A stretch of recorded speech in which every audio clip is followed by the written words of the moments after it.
In nomine Domini Mundi est Belial, Lucifer, Azazel, Emma Iman, and Belial. In nomine Spiritus Domini Mundi est, in domus Dei ornament ausium, Agios Satanas. For those of you beginning your journey, learning about sorcery,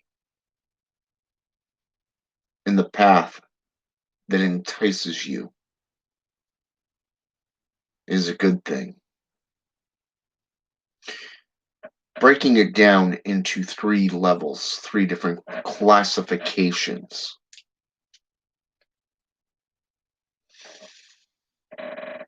Dedication, guidance, and commitment, or I should say, contributions. You see, this speaks to a lot of left-hand path practices. It's not just Satanism. It's not just witchcraft, not just necromancy, but it is through many dedicated sources and practices. Dedication is what you as the individual places into your practice. How much time are you willing to set aside to study the materials, to further your self-evolution? How much time are you willing to set aside to apply what you've learned through ritual, through ceremonies, through invocations and evocational practices? How much time would you be willing to set aside to worship those spirits that you are contacting, that you're willing to work with? What are you willing to do to get their respect, to earn their knowledge? Dedication is a sound technique. It is a philosophy that most dark sorcerers and sorceresses have applied over the years to gain the influences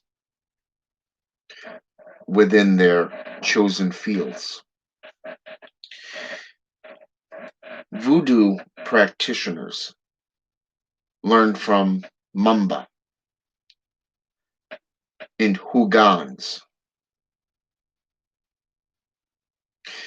for years, sometimes even a decade, depending on how fast they learn and how committed they are to the path working that they've taken afoot. Satanists are the same way. We're led by the spirit of the demonic that we associate with. Doesn't mean you can't be led by a higher rank within an order or a temple.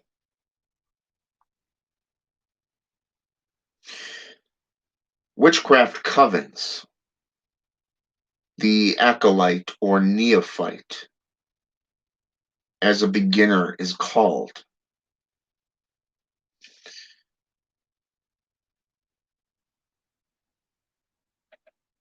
when you first enter a coven setting, or even a spiritual setting.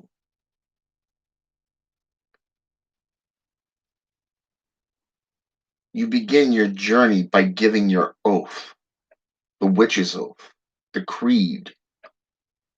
You dedicate yourself to the practices and the arts of that particular practice, philosophy, and coven setting.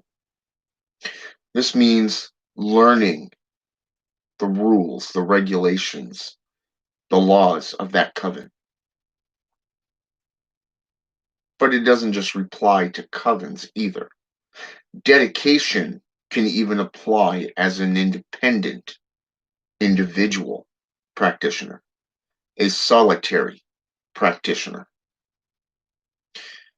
The amount of money that you're willing to disperse to buy the materials needed to commune with the spirits, the amount of material that you can read, study, and apply unto the path that you walk. You see, dedication comes in many forms. It comes within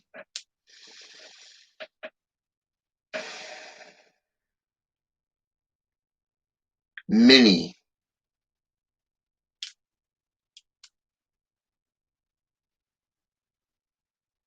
different path workings. The next setting, the next foothold, once you've become established, is guidance. Guidance comes from your elders. It comes with your dedication to the particular ranked devils and demons. Even the spirits that you have built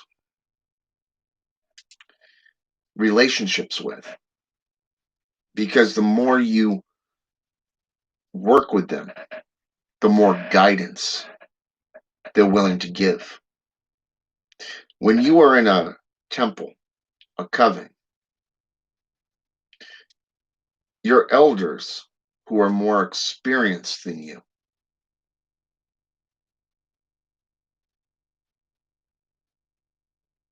they can guide you. If you go to them and ask a question, I've even done this to my own elders. I've put some things before them and I've said, hey, this is what I got planned. This is what I'm going to be working with. What do you suggest? What do you suggest with me at this level? What do you suggest that I work with what I'm working with or about to get into? You see, this is where you're seeking guidance from your elders within that particular platform. When you're working with spirits, demons, that's another whole setting. You don't always get the answer that you want or that you're hoping for. Namely, because of the fact that they have so many different methods that they can reply to you in. The most you can do is open up your arms and welcome whatever doors they open. Accept it wholeheartedly. This is something that one really needs to take into consideration. You see, the demonic, the ranked beings, the devils, the demons, even if you're working with, say, the lords and ladies of a particular tower, these particular beings can commune with you. They can even give you a message through chiromantic practices. Even if they show you a vision of a seal or a sigil that you can draw, research. You may not understand that message. You may not even understand what they're trying to commune to you. But the more that you work with that particular entity, the more trust you're building up, the more knowledge that they're willing to disperse because you've earned their respect. You've earned their trust. So when you seek guidance from them, they're more open to commune with you. But don't expect too much because they may not give you the answer that you're hoping to get. I know for a fact that's happened to me several times. I've asked for one thing and they've given me something completely different. But a gift is a gift. That knowledge, that wisdom is there. And the third thing is contribution. Contribution is what you're willing to do for them. How are you willing to further their agenda within this world? As their apprentice, as their acolyte, their neophyte, what are you willing to contribute to them? Obviously, a lot of paths and practices grant offerings, they grant sacrifices. But you as an individual, there's a lot that you as the individual can contribute to. You can bring up materials to those individuals, say, underlining the enemy.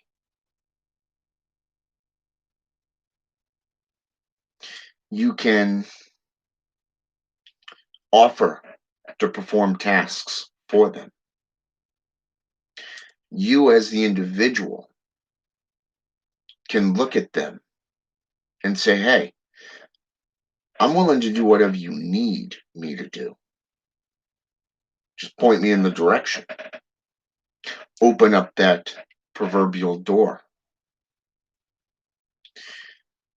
And when those doors are opened, are you willing to walk through?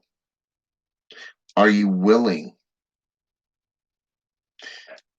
to speak on your own experiences with those entities?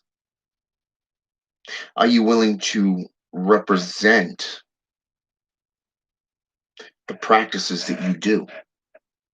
And it does not matter if you're into voodoo. It does not matter necromancy, Satanism, or witchcraft. You are the representation of your path working, of the path that you walk, the tradition that you're completely dedicated to. And what's ironic and uncanny about this is that the more you contribute, be it praying to these entities, be it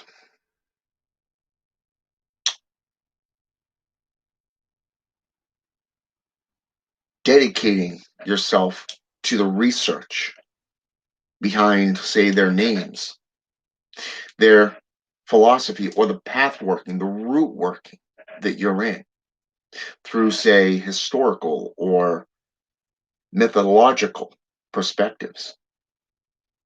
You would be surprised how many of these modern day root workings literally go hundreds of thousands of years back.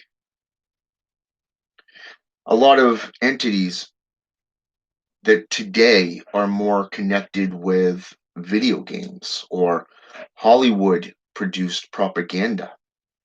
Hell, even that of the JCI really did exist. A lot of things just need to be sought out.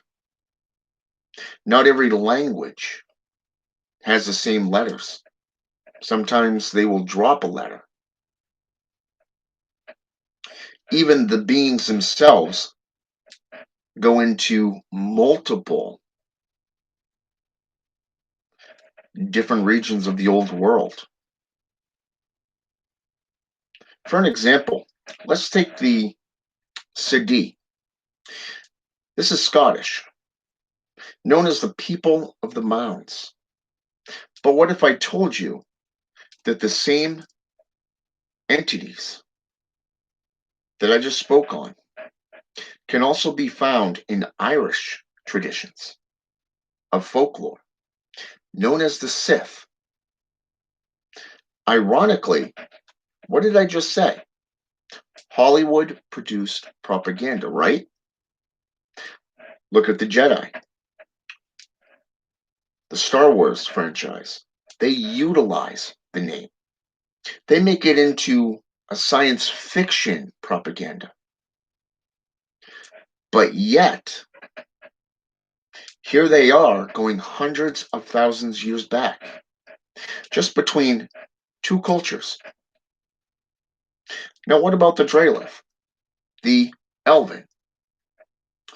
They're not only Scottish, they're Scandinavian, Gaelic, Germanic, European. They've been linked to everything from the Hobbit to demonic, even to angelic.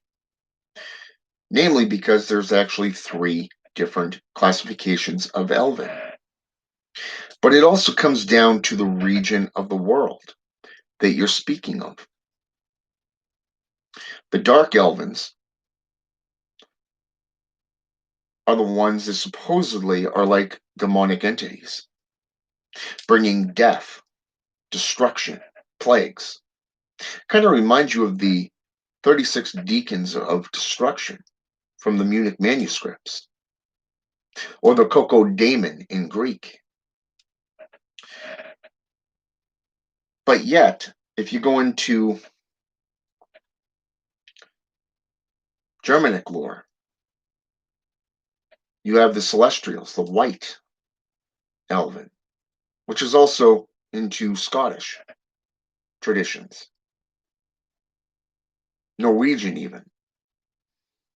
Very interesting. You get into European, and they become known as the Hobbits because they're known as the little people. Very ironic. There's rare scrolls that are sitting in museums.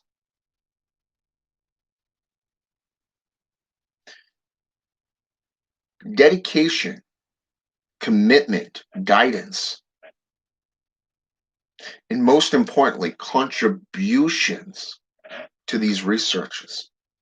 Just applying the will, the self-motivation to delve into history and not take things at face value. To delve into history and mythology with patience, understanding, and an open mind.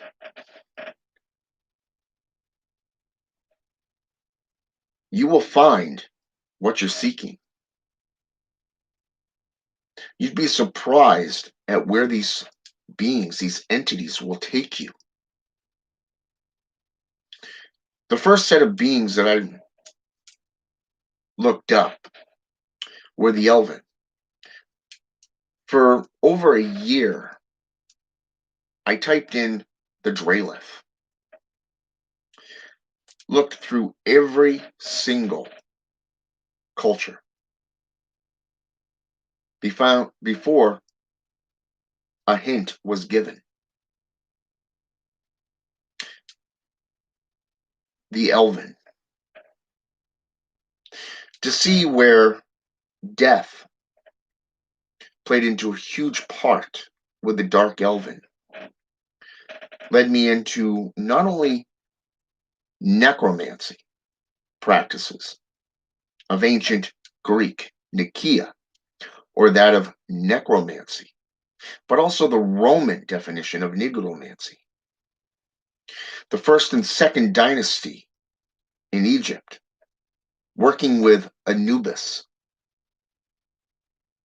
the protector of graves, the embalmer, the guardian of the graveyard.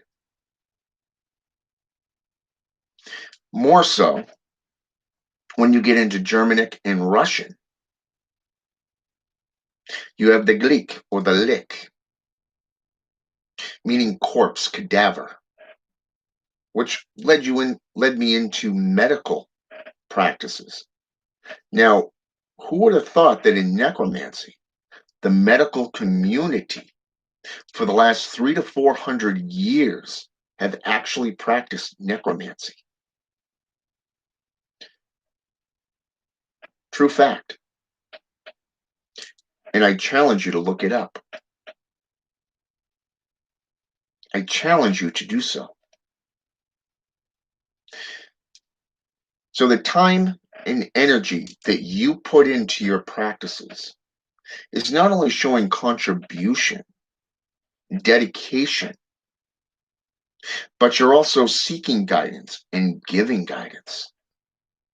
The more wisdom that you pertain through experience, you are able to guide others within the same platform.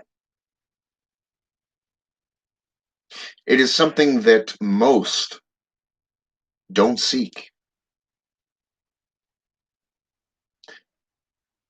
but yet most don't take it seriously. The one thing I have learned is that the more serious and sincere you are when seeking out these beings, working with these beings,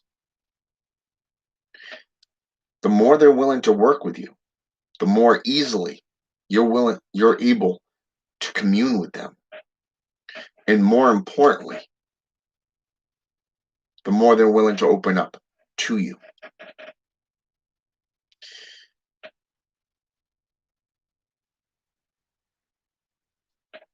How far are you willing to go? What are you willing to contribute? Are you willing to be guided, but also give guidance when possible? More so, how dedicated are you willing to become? I know people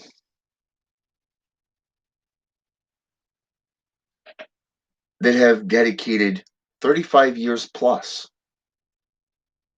to sorcery that never once did a video sharing their experiences.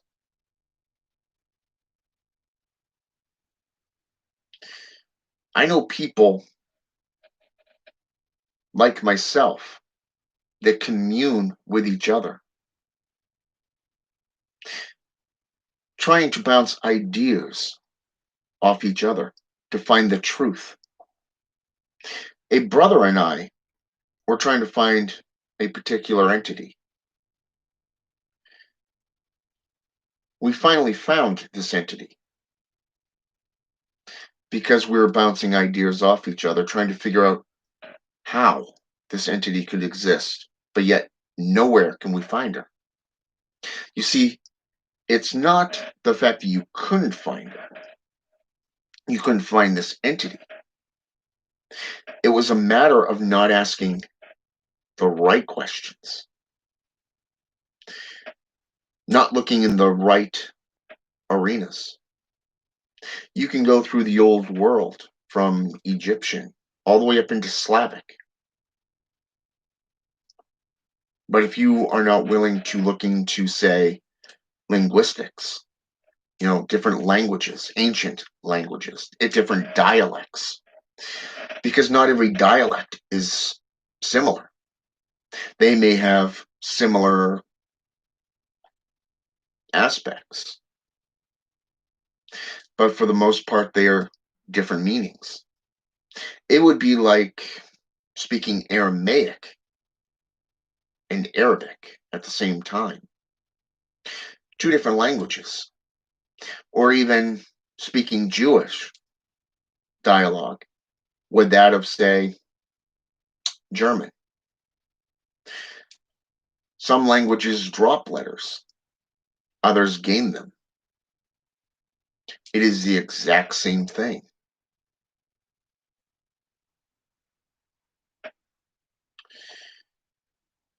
But it comes down to you and how dedicated you want to be, how much guidance and contributions you're willing to go through. Until next time, contemplate upon this, and we will begin the journey.